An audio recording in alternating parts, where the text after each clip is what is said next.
In The Endless Game by J.D. Amato, a childhood game becomes a multi-generational rivalry that splits a town in two. When Fred becomes the new kid in town and joins the never-ending game of capture the flag, he needs to decide about how he wants to fit into this world. Hi, I'm Dan Skinner, and welcome to the Kids Bookshelf. Ahead, we'll explore the book and talk with the author about the inspiration behind it. J.D. Amato is a comedy writer and television producer.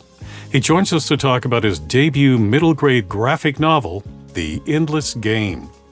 J.D., welcome to the Kids Bookshelf. I'm so excited to be here. Well, this is your debut graphic novel for middle-grade students. Tell us about what inspired you to write this book. You know, it's two things. First is that I was a reluctant reader when I was the middle grade age. And back when I was a kid, this type of book didn't exist. There really wasn't a middle ground between, comic books and prose books. And so I wanted to make a book that a kid like myself, who was just getting into reading and craving stories, but maybe a little intimidated by straight prose, could dive into and have something interesting with complex characters and nuance and adventure. And then also, this is a story that's about a kid finding their identity upon moving to a new town and being sucked into a world of games, which was kind of my experience as a kid. I moved around a lot, and when I landed in the Chicago suburbs, it was sort of the first time I ever really had friends and found that sort of community. And I think that age and playing in the summer is a time when you learn about your identity. And so I wanted to write a book about that. So you're right. It can mean a lot to a kid to get involved with a sport or some other activity and through teamwork, gain friends, etc. But in the case of this book, the games are something quite different. So tell us about the plot. What's going on here? Sure. So this book is about a kid who moves to a new town and comes to find that every kid in this town is part of a game of capture the flag that's been going on for 80 years and has been passed down from generation to generation and has divided the town in two. And so every kid sort of joins their side and finds their role within the game. And because it's been going on for 80 years, it's sort of taken over the entire focus of the town.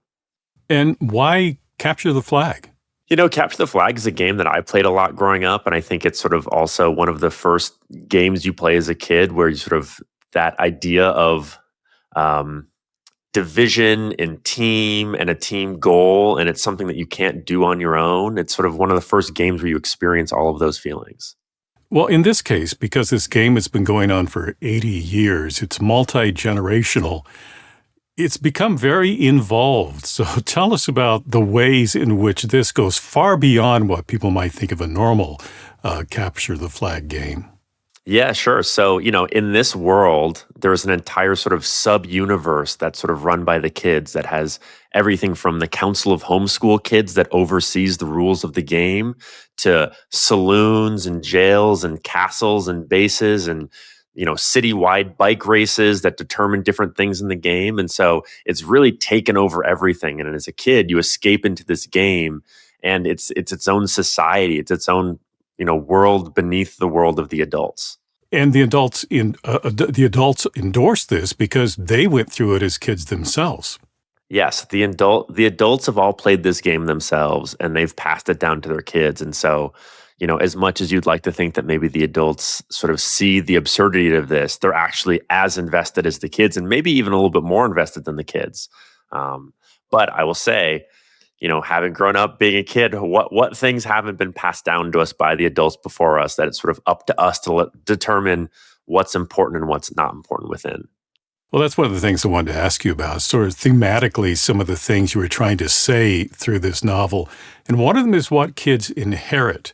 Whether it's a game or it's a worldview, etc. Tell us a little bit more about what you're trying to say here. Yeah, I think that age, which is that middle grade age around 7 to 12, that's an important time in a kid's life where you're learning a lot about your sense of identity. And identity is something you explore for yourself, but it's also something that you're trying to learn in concert with what other people are telling you about who you are. And so some of that stuff is passed down to us. And so the way that we see the world or the way that we're told to see the world is often something that we have to learn whether we're going to, accept or rebel against, or if it's something that we're going to sort of combine into our own worldview. And I think that's the first age when you start doing it. And whether it's outside playing games in the summer or at home with your family and your parents or with your friends, that's an age where you're starting to figure that out. And so I wanted to, tell a story where that experience is being put on display, because I think that's a really powerful time for kids. And as you mentioned, you've got a new kid coming onto the scene, Fred. He is been kind of a loner because he moved around a lot. And he didn't really kind of want to attach to people because he's afraid he's going to move away, and that's just going to make him sad. But tell us more about him and sort of how he changes over the course of this book. Yeah, this was a book where one of my goals was, Sophie and I, the illustrator together, one of our goals was to write a story where the main character wasn't necessarily the hero. And so one of the points of this book is that no matter what character you sort of see yourself in, you can sort of see their world and their story arc and their narrative independently. And everyone gets their moment to shine and their piece of the puzzle. And so with Fred, he's a kid that's just like any other. There's not some magical special quality about Fred. He's a new kid in a new town. And in fact, different than the other kids, Fred doesn't know what he's good at or how he fits in because he's moved around so much. And so Fred's story is really a story about him trying to figure out where he fits into this at all. He's not the fastest bike rider, not the fastest runner. He doesn't know all the maps and all the this and that. He's trying to learn how to be a good friend, and that's the thing that he can offer to all of his teammates. So that was sort of one of the goals is, this is a story where there's not a singular main character. There's a main character in Fred, but there's not a singular hero. There's not someone that saves the day, which I think is more reflective of real life. And there's a king of his side of the struggle. And even this king, even though she comes off as very confident, etc., she has her moments of self-doubt as well. Yeah, and that's one of the important things that I also wanted to depict is that, no matter where you fit in, there's going to be moments of strength and moments of doubt and moments where you succeed and moments where you fail. And how we form our identity is not connected to those successes, right? It's not about just winning.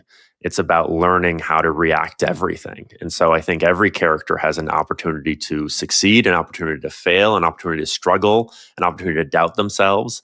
Because I think that's an important part about being a kid, right? What is childhood except a place to make mistakes? And for the people who are playing this game, especially the people in downhill, it's divided into uphill and downhill, they're trying to get justice for one of their players who was wrongfully accused of a crime. We won't go into too much detail here, but seeking justice is one of the themes I see in your story as well. Yeah, and I would say for me, it's seeking justice in the face of other things that people say are more important or as important. And so, we have a character, Rusty, who's having to sort of struggle with what are the important things? Is it more important to be trying to figure out how to help your friend who's gone through a bad situation? Or is it more important to help your team figure out how to win this game? And so I think one of the things that we try to depict with that situation is that, there's a game and there's winning, and then there's also other parts of life. And a lot of times as a kid, we're told that something is like the most important thing in the world. And it's only when you become an adult that you look back and you go, that was a little strange. I don't think that was as important as it needed to be. And you realize there's other parts of life that were maybe extremely important that were sitting right in front of you the whole time. So again, this is something we just want to sort of show all of the shades of childhood and the things that you sort of go through and the things that you have to reckon with. And one of the things you point out is, like there being life beyond the game. There's a scene where they go to, I think it's like a rocket camp or something like this, and he sees people outside of the game. And I can't remember if it was Rusty or if it was the king, one of the two, that said, the rules don't apply here. Here we're just all kids, so you just set the game aside.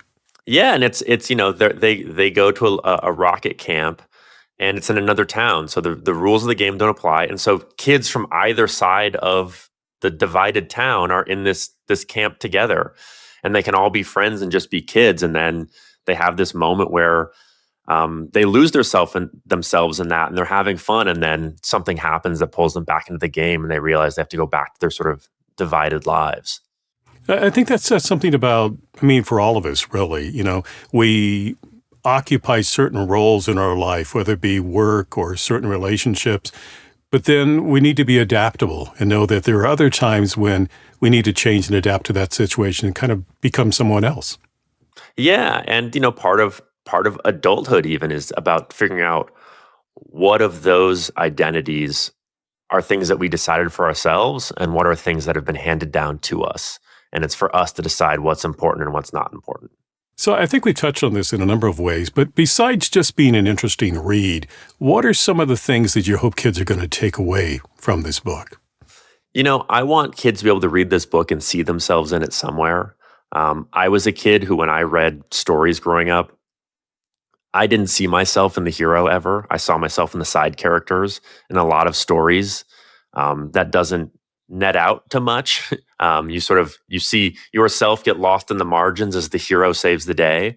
And so I want this to be a book where if you're a kid, you can read it and see yourself somewhere in it and see the struggles that you're going through at that age and the different aspects of identity that you're trying to figure out. I want it to feel like a book that is warm and comfortable and relatable and exciting, and that as a kid you are just completely engrossed in. You might not know why, but it's because it reflects something that feels true to you about your experience. JD, there's a question I like to ask authors of fiction, and it's this. If you could spend a day in real life with one of the characters from your book, who would it be and why? Wow, that's a great question.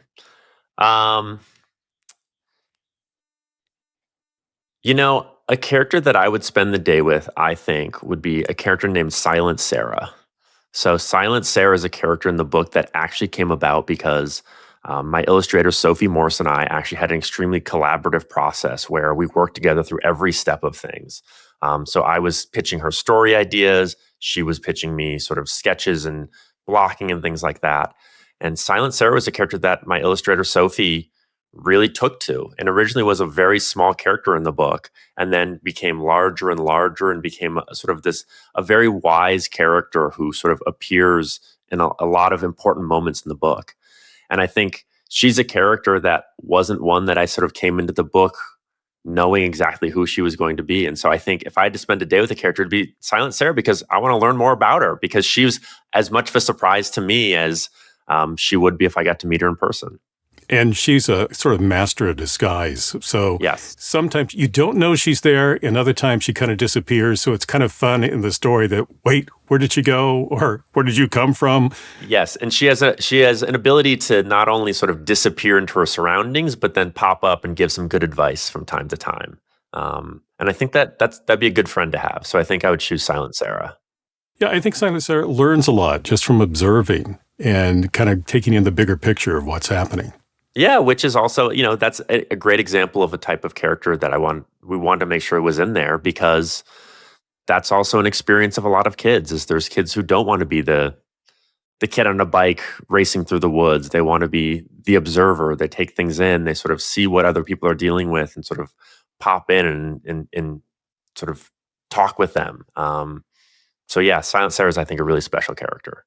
I want to talk just a moment more about that process between you and Sophie, because there's kind of got this dance going on between the words and the images. What do you need to say versus what can you show? Tell us a little bit more about how that worked for the two of you. Yeah, it's funny because we didn't realize that our process was unique until we started talking about our process, because this is a double debut, a debut for both Sophie and myself. And so we went into it with no preconceived notions of how an author and illustrator are supposed to work together. And so I come from the television world, and so I'm used to collaborating with lots of people. And so it felt natural to include Sophie in the writing process and to get her feedback constantly throughout the story making. And then likewise, the work that Sophie had to do was so immense and was so full of story decisions and character choices in terms of how you depict things in illustration, that I think it felt natural for her as well to sort of reach out to me to sort of talk things out. And again, I come from a TV world, and so I love talking about blocking and staging and how to, move through a scene visually. And I think it ended up really helping the book in a way that if we had sort of stuck to our individual roles, we would have lost a lot of magic, because when you write something, you're trying to tell the story through words. And when you're drawing the illustration, there's a whole different way to tell a story. And so there were times when there was something that I had written that Sophie said, I can tell that story with a couple panels and a look. And then there's times when Sophie was trying to struggle with something and I was going, well, we could just have this character say this, or we can sort of put the camera here and that'll tell the story. And I think it really helped us. And like I sort of mentioned, there were moments that came that were totally surprising. If Sophie wasn't a part of the writing process, there's characters like Silent Sarah that Sophie saw herself in that suddenly became bigger characters and things. And likewise, there's scenes and actions and experiences that from my life that ended up in the illustration because, throughout the process, Sophie was reaching out to me for reference and for ideas for things. And so both of us are really, our childhoods and our worlds are enmeshed in the book in a way that I think really adds to it. Well, congratulations to both of you for having this book out there in the world now. Now that you've had this experience, do you see more graphic novels in your future? Oh, I would love to. It's been such an amazing process. I mean, not only do I want to do just more graphic novels in general, but I think Sophie and I also feel like there's more stories to tell in this world. And so we're hoping that the book is a success and that we have the opportunity to tell more of the stories. Because, as you know, the book does end in somewhat of a cliffhanger. There's some resolution, but there's also some things that haven't been figured out quite yet. So we'd be excited to dive in and tell more about this world. Well, this graphic novel from middle grade readers is The Endless Game by J.D. Amato and illustrated by Sophie Morse. J.D., thank you for talking with me today. This has been so lovely. Thank you for having me on the show. This is a blast. If you'd like to purchase The Endless Game, I've placed a link for you in the description below. If you enjoyed this conversation, please subscribe, like, and click on the bell so you know when I post new interviews. Meanwhile, there are 2 more books you might find interesting. Well, thank you for watching this edition of the Kids Bookshelf. I'm Dan Skinner. Until next time, keep sharing the gift of reading.